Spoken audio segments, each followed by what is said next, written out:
guys.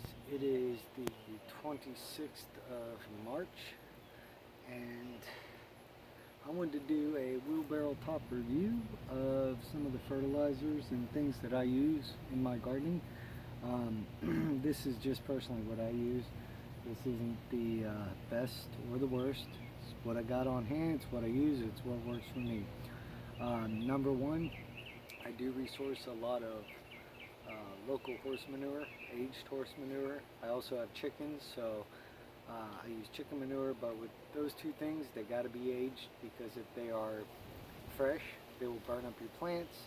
You got to let them sit for, a month, maybe a few weeks, a month. So that does help. If you mix it in with your compost and things like that, it's a good fertilizer.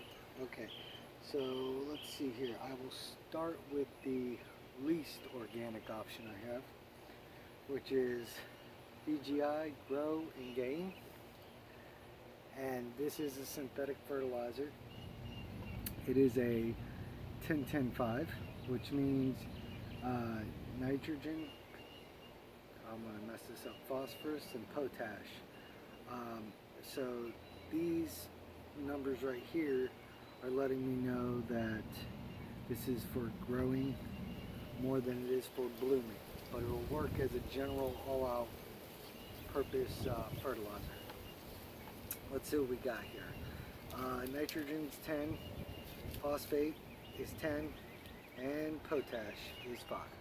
So the potash, which you can also get from wood ash and things like that, in very small increments, mixing it in your soil.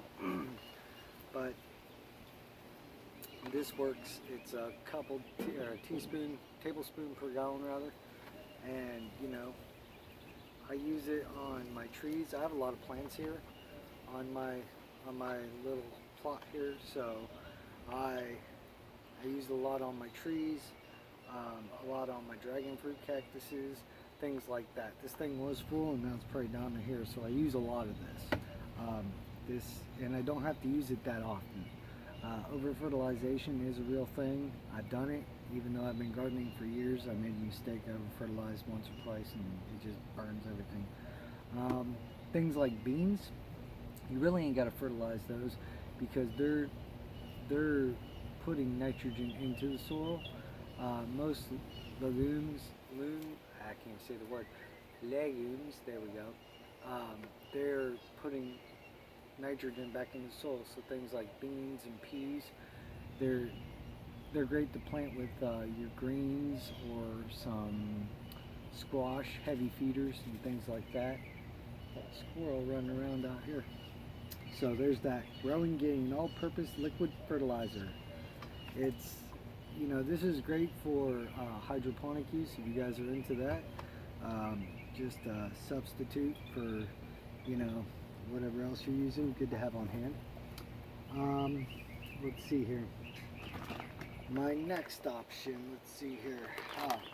Now, these next two options, some people cringe at them because of the way they're made. And it's just the nature of things. Slaughterhouses use a lot of their byproducts to create these fertilizers, and I use them. They work for me. It is what it is. I'm not gonna sit here and cut hairs over, is it cruel or what have you. It's just the nature of things. If you've ever eaten a hamburger, if you've ever eaten a piece of chicken, it is what it is. For those people out there that think this is a cruel method, well, you can always, raise rabbits and use their poo. But I like using this because it is a quick option for what I do. This is bone meal 680, which pretty much is saying this is mainly for roots and some top growth, some green growth, but that middle number is higher than both of these numbers, which means they're trying to get, it's like for bulbs and onions and things like that. I will be using this on my onions and my flowering bulbs. It's good for roses, trees, shrubs, potted plants. Now, this is good for radishes, turnips, things of that nature. And you know, it is what it is. Organic, natural bone meal from Burr People. Moving on. And this one stinks a little bit. This is blood meal, and if you look at the numbers here, it's a 1200, which means this is good for any kind of greens, any kind of like lettuces, any kind of spinach, any kind of kale, collard greens, things like that. Or it's good for if you get plants like tomatoes, you give it a little bit of this, but you don't want to give it too much. You'll get a whole bunch of growth, no flowers. So blood meal, 1200. It's good for everything, but you know you gotta learn when to give it what. If you're going to give a bloom fertilizer, you would obviously do it halfway through growth, start it on bloom, cut this off, and get it going into that bloom phase. So I'll be using a lot of this for my leafy greens. Okay, on to the next one. And this one, if you have pets, also with the bone meal, if you have pets, you might want to water this in real good and keep an eye on your pets, because they will get into this. I don't know why. They like eating it, rolling in it. They love the stench. I don't know why. It's just dogs. It is what it is. This is fish emulsion, fish fertilizer, Alaskan. They also have a kelp fertilizer, which comes in a green bottle. This is a 511. I use this pretty much on everything in my yard. And I like this stuff because it really doesn't burn plants. I mean, it's just fish emulsion. You would literally have to really overdo it to burn your plants with this. But something like this, you're going to burn your plants. For all you new gardeners out there, go get some of this. And I don't have it with me, but there is a brown bottle. I forget the name of it, but it's really good stuff. It's like vitamin B, and it helps your plants from going into shock whenever you're transplanting your plants, which you should only be doing late in the afternoons anyways, because if you're doing it like now here in South Florida, you know, it's hot. And if it gets hot in the middle of the day, all your plants are going to be hurt. So, and then whenever you plant your plants, you should be putting some kind of mulch or something to keep the roots nice and moist. But yeah, Alaskan fish fertilizer is some really, really good stuff. And it even says on here, it's good for indoor and outdoor plants and it won't burn. But if you're using this for indoor plants, use it sparingly because it does stink. And last but not least, whenever I am doing cuttings, there are many options out there. There are even organic options. If you have willow tree, young willow leaves are good for a rooting substitute. They have a rooting hormone in them. Honey's another one. Real honey, not that fake stuff.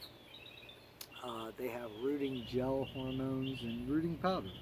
And this is, excuse me, garden safe rooting powder. And it is what it is.